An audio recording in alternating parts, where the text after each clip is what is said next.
take a seat.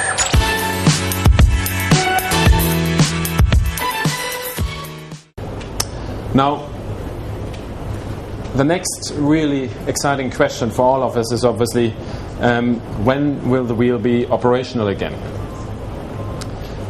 Here I can say that it's our biggest wish that the wheel should be operational again for Chinese New Year. Now that is a very, very ambitious goal with all the technical changes going on the same time training of the staff, getting the approvals. But I can tell you today that we are working on a very well coordinated parallel approach with our technicians, our operations staff and the authorities on achieving this goal. The most important factor in this race for time to get it up and running safely before Chinese New Year lies obviously with Mitsubishi Heavy Industries, which are working on implementing the rectification works plus all the additional safety measures which we want to have in place before we resume operations. And this is a very, very challenging time frame which we are looking at here for Mitsubishi, especially because they're also relying on third-party inputs. They have to buy, they have lead times for certain items which they have to install here. But I can assure you that we're working very, very closely with Mitsubishi on this task, and we're giving Mitsubishi our full support and hope that we actually will be able to achieve our goal. We will keep you updated over the next week on our progress in regard to this goal. But I would like to state again here very clearly, the safety and the comfort of our customers comes first. We will only submit a request to reopen the wheel if we are 100% certain that all measures are taken to avoid an incident like on the 23rd of December again.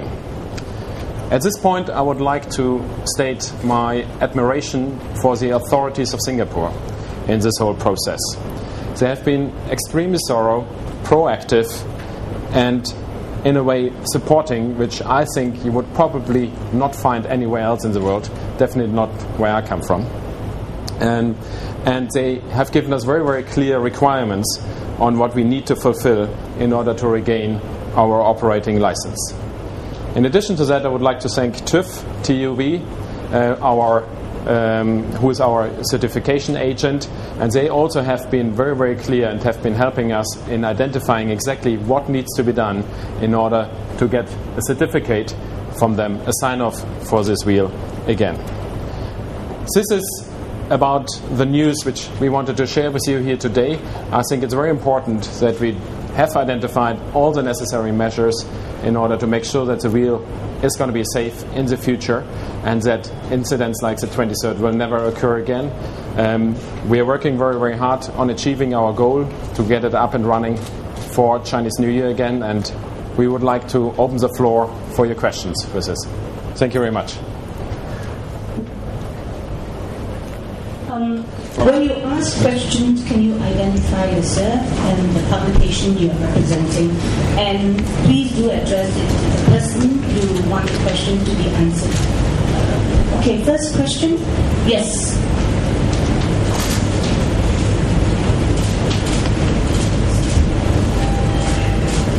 Christiane Ulrich, German Press Agency. Mr. Bollen, how much investment is needed for these backup systems and how much revenue was lost?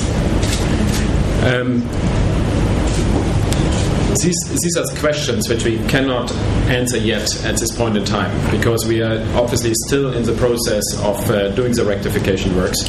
In addition to that, we are obviously also discussing with many of the relevant parties, for example insurance companies, where it's not determined yet exactly how much revenue is lost or how it can be regained. So I'm sorry, but we are not in a position yet to give a precise answer on that one. From Mediacom Chinese. With this system, that means the range and the secondary system, how much will it cost? Again, we haven't finalized the costings yet because it's still work in progress, and we're working very, very fast on it. Overall, the costs of these systems are, in comparison to the continued loss of revenues, to a degree that we decided to just go ahead and do these rectifications works as quickly as possible, and we look at the costings on an ongoing basis. So it's not final yet.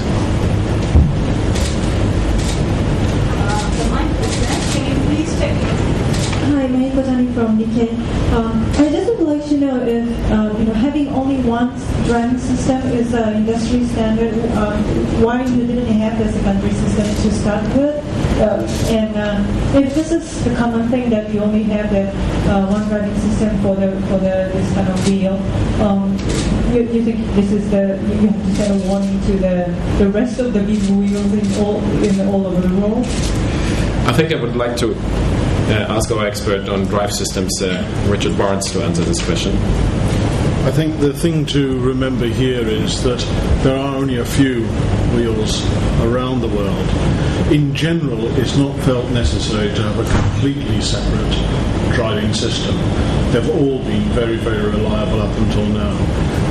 The precise problem that occurred didn't actually take out a drive system. It was part of the control system that was just happened to be in the same location as the very small fire. And there are already built-in backups. Now, that being said, we now know that there's something that should be done, and we are putting in these procedures to make certain that it can never happen again. Maybe if I just add to this comment, what we have seen here over the last 2 weeks was that really all the experts of all the different child observation wheels in the world came together, and I think quite a few of the learnings out of this incident will also be applied on the other wheels.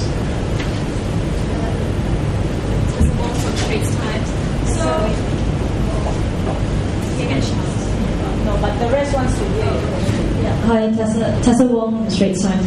So, if you're saying, Richard, that in general secondary drive systems is not necessary, does this mean Singapore-Flyer is the first wheel in the world that has a secondary drive system then? No, that isn't true. There are variations on a theme on the other systems.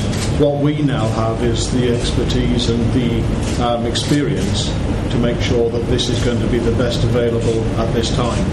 But what I meant is, are there any other wheels in the world that have something similar to a secondary drive system? Yes, I don't really want to get into what some of the other wheels have in great detail, but I did go and have a look at the Melbourne Star, and that has a manual winching system available to it. Very, very simple system, but it takes quite a long time. What we are saying is that we want to actually bring people down in a very short time. Very, very short time, almost to the point where the passengers might not even realise that there's been a problem, and then they are down. The other systems that are being put in place are there as an extreme last resort.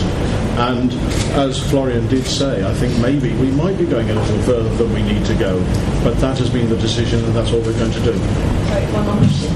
So you're saying the best possible scenario is that the passengers don't realise it and they just complete the ride normally, right? But what's in the worst possible situation, what would the delay be like in terms of hours? Would it be also 6 hours? Or oh no, I think that, Florian, I think explained this very, very well, is that the primary backup system is already in place and in the wheel, and that would be able to be switched in. It's the decision time to use it that can change. Different procedures, different things might happen. So we're talking minutes for that one. The next one is the secondary new drive system, and if it is wished to do so, even that could be brought into use within minutes. Now, you don't start using that if it's something very simple like a small breakers trip or something like that. You just turn it back on and carry on under normal systems. But the new secondary system is available almost instantaneously. So the maximum delay would be, 15 minutes, 20 minutes? I would think that would be an acceptable delay, yes. 15 or 30, 15 or 20 minutes. It's purely down to the way that the information is gathered at the time as to which route you take. But it could be instantaneous.